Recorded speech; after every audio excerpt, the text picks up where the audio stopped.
I turned this 2020 female face sketch into a finished piece of inked art.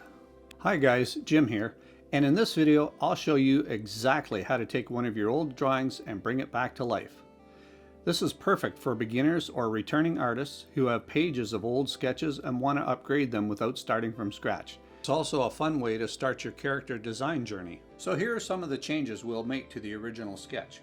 We're going to name our character and give her a minimal backstory to help us with some creative inspiration.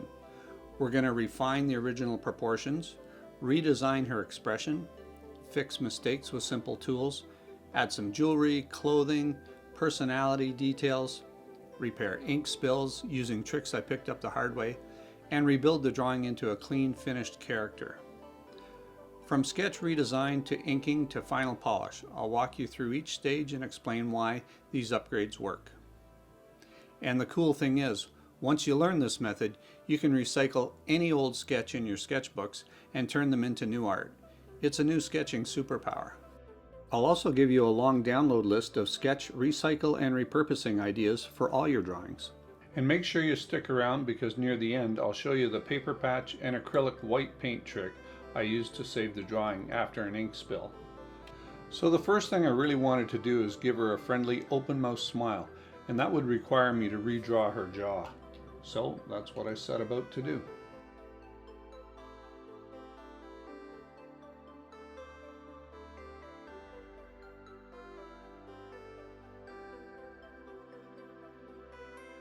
Another important little tip is to make sure you establish your light source direction so all of your shadows fall in the same direction. So another thing I wanted to do when I do these repurpose and redraw sketches is I wanted to make sure I take the time to add in a little bit of anatomy here and there, and depending on the subject that I'm drawing. But I'm always looking for ways to draw in little bits of anatomy, A, for the practice, and B, just because I think it looks cool. So after deciding to find a way to recycle my sketchbook drawings, the first thing I did was to make a list of things that I could do to redraw them and give them a new look, and give myself a chance to learn some new drawing skills along the way.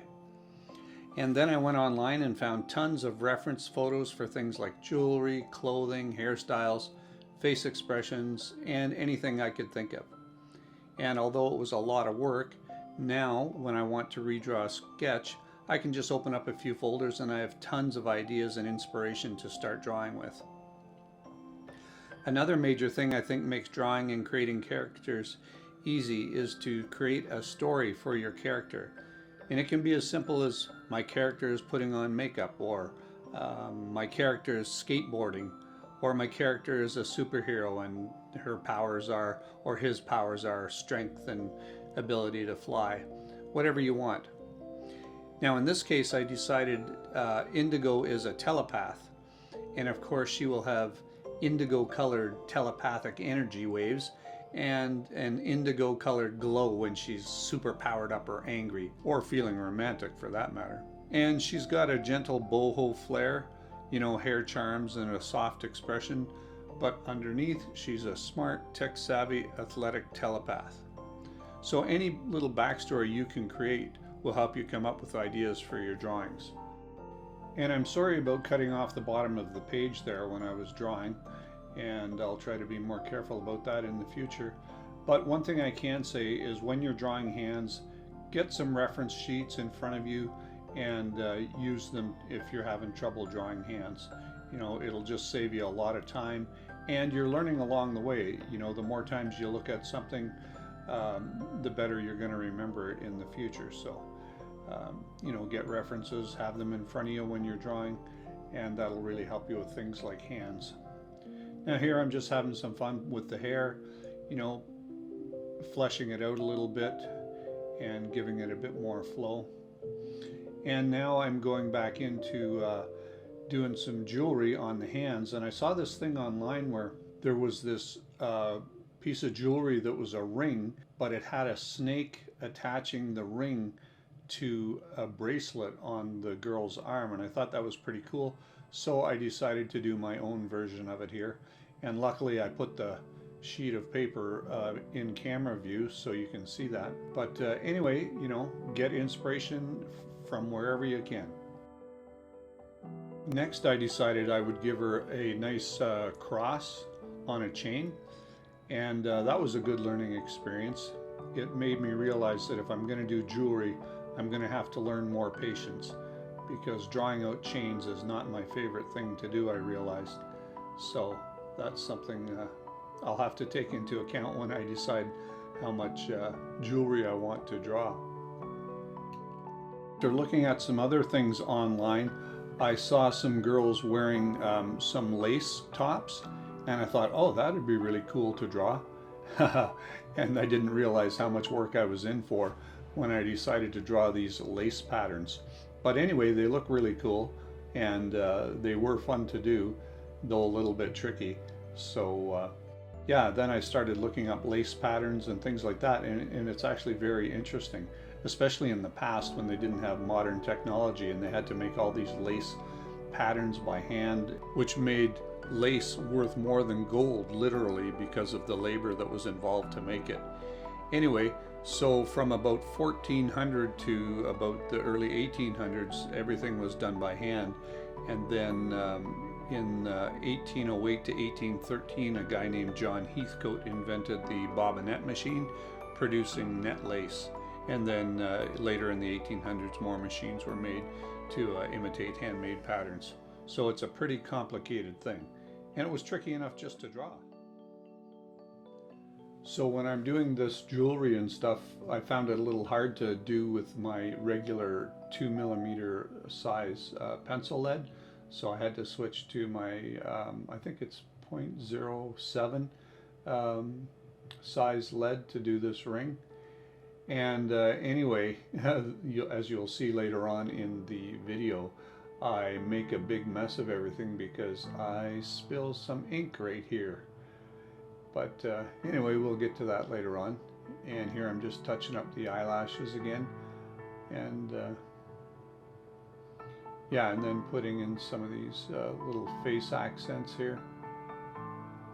I kind of got the idea from the superhero, the Atom, but I thought they looked kind of cool.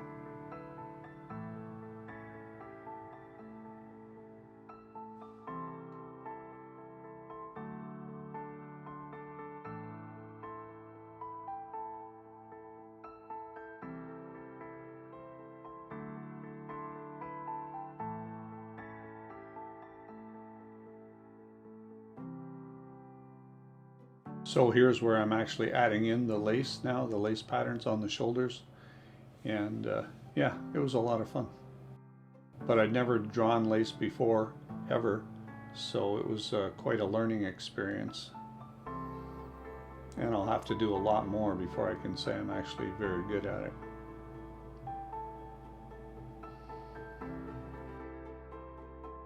So for me, I like to keep my original pencil sketches most of the time. So before I ink them or anything, I make sure I make photocopies of my original pencil sketches, and then I do most of my inking on copies. Unfortunately, my photocopier is not working very well these days, so I'm gonna maybe have to buy a new one, or just go to Staples or whatever and get copies made. But that's something I recommend you do if you're not overly confident with your inking or whatever. Make copies of your pencil sketches and then get to inking with it. While I haven't done a lot of inking with inking pens, one thing I try to do is give the lines different thicknesses to imply shadows. Also, be patient. I find it very relaxing to ink. However, I also ended up with 3 hours of footage, hence the extensive time-lapse footage. As you'll see, I'm using a combination of ink nib pens and brushes. I would say my inking style blends clean comic line work with hand-drawn textures. I do a little bit of hatching, but not much. I try to use confident outer contour lines and lighter interior lines, and subtle line weight shifts to keep the drawing soft and expressive and readable without over-rendering it. Rather than labor-intensive cross-hatching, I rely on clean lines, open shapes, and controlled line weight to suggest the form. Saying I would never use cross hatching. In fact, I really want to give it a try on some different sketches, but on this one I thought I would just keep it a kind of simple comic book style. I wasn't sure how the braids and the hair charms was going to work out when I inked them, but I think they worked out pretty cool. I like them.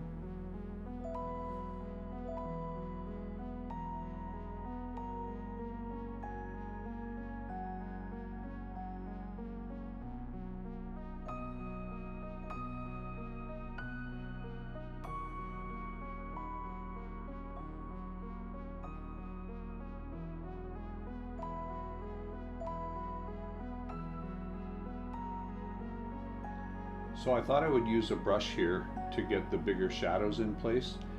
Remember that I said my light source is coming from the top left of the drawing, so that means the right side of the head is going to have more shadows, and I just love the big black inking spaces in there. It really looks cool, and I thought I would make the shadows in the hair a lot thicker over here too, so using the brush really worked well.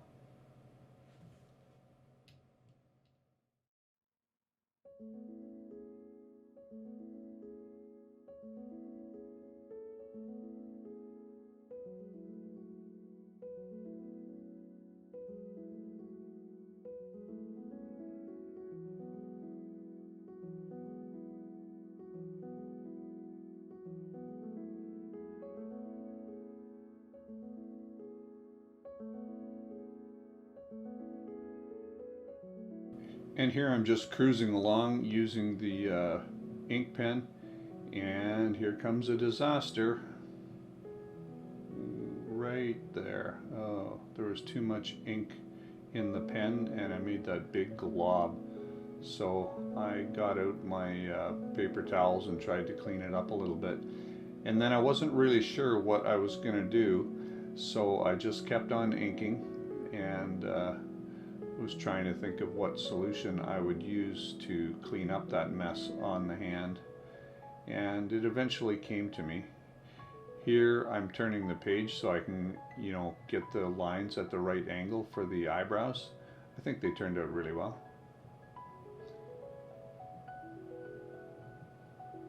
After that though, I made sure that there was no extra ink on the brush because I didn't want to have that disaster happen on the eyes.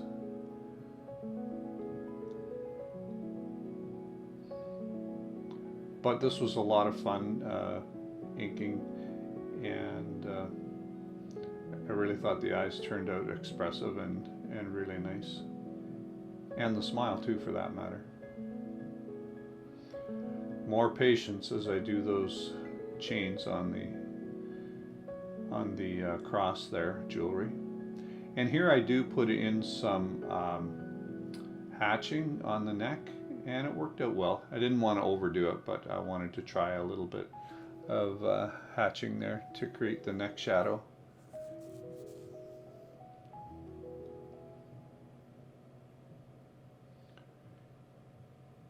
Yeah, doing the lace was a very interesting thing too. I want to try it again on some other piece and show the pattern more closely.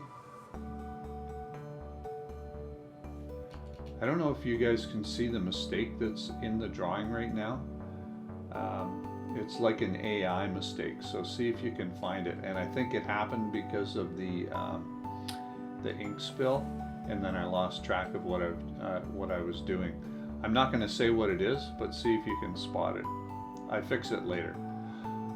Okay, so now what I'm going to do is I'm going to try and fix the mistake by, what I do is I take a piece of cardstock and I glue the entire bottom area of the cardstock, and then I push it down really hard so the edges won't lift up at all. And then it was just a matter of inking over it again.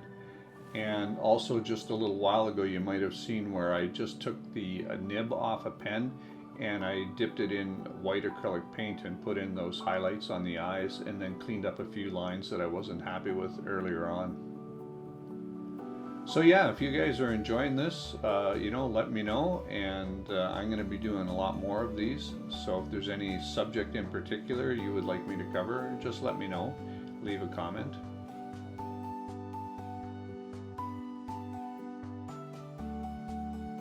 Also, here I'm using one of my favorite tools. It's this brush that has really long, thin bristles, and if you drag it out, it makes just beautiful lines. So let it bend and then pull it down, and it just makes the nicest lines. So I really like using that tool. And finally, I decided that I would put in a black background, and this was a last minute thought, but I think it worked really well. It really highlighted the character and made her pop a lot more, so I'm glad I did it. So there you go, a 5-year in the making portrait glow up, indigo style.